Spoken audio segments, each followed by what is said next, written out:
In February 1942, Britain suffered one of the greatest military humiliations in its history, the fall of Singapore to the Japanese Empire.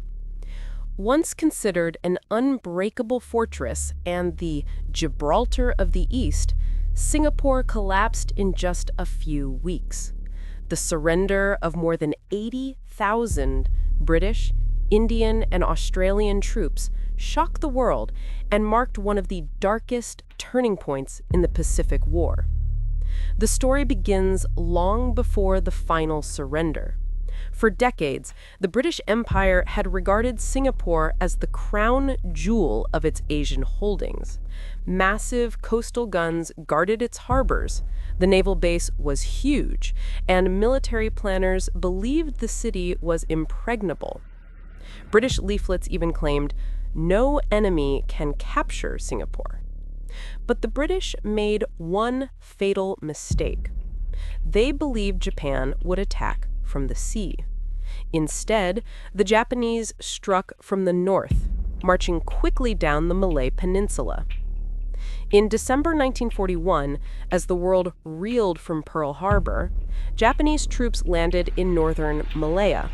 The British underestimated them, believing that the jungles were impassable and that the Japanese lacked air and tank superiority. They were wrong.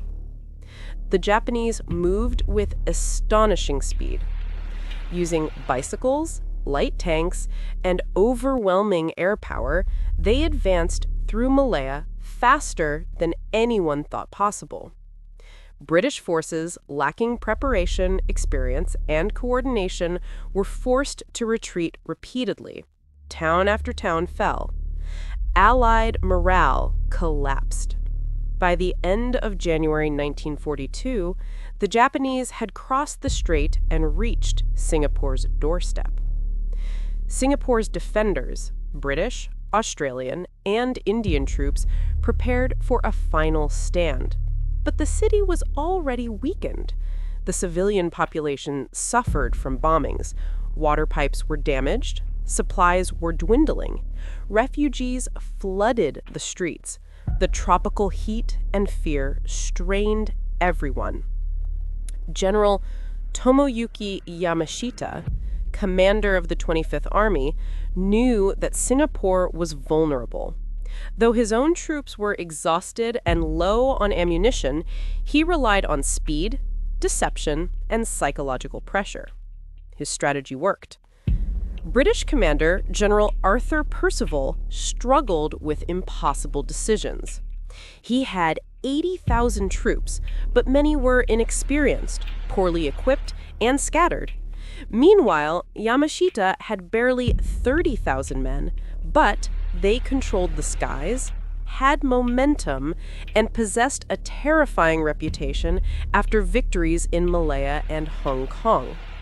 On February 8, 1942, the Japanese launched their assault on Singapore. They crossed the Johor Strait at night, using smoke screens and artillery to confuse British defenders. Fierce fighting erupted along the coast. Despite fierce resistance from Australian units, the Japanese established a bridgehead. Within days, they pushed deep into the island. Singapore's water supply was cut. Ammunition was running out.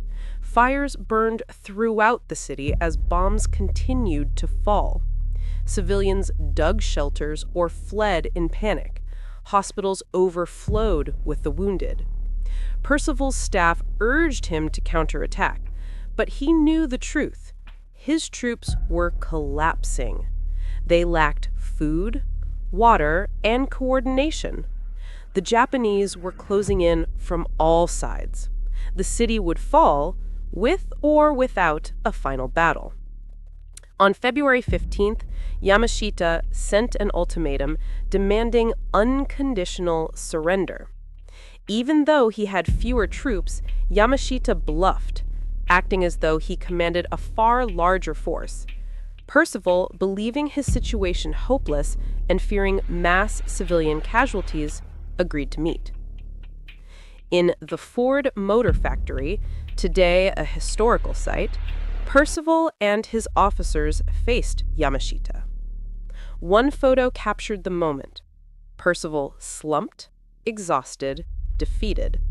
Yamashita stern and unyielding. A few hours later, Percival signed the surrender. 80,000 British, Indian, and Australian soldiers laid down their arms. It was the largest capitulation in British history. Winston Churchill called it the worst disaster and greatest surrender in British military history. For Japan, the victory was monumental. The fall of Singapore boosted morale, strengthened their empire, and demonstrated their rapid rise as a military superpower. It also opened the door for the occupation of Burma, the Dutch East Indies, and more of Southeast Asia. For the prisoners of war, however, it was the beginning of unimaginable suffering.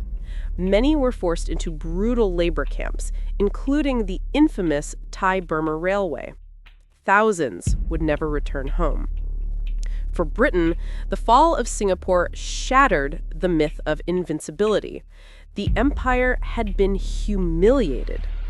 Colonized nations across Asia began to doubt Britain's power, fueling independence movements that would eventually reshape the post-war world.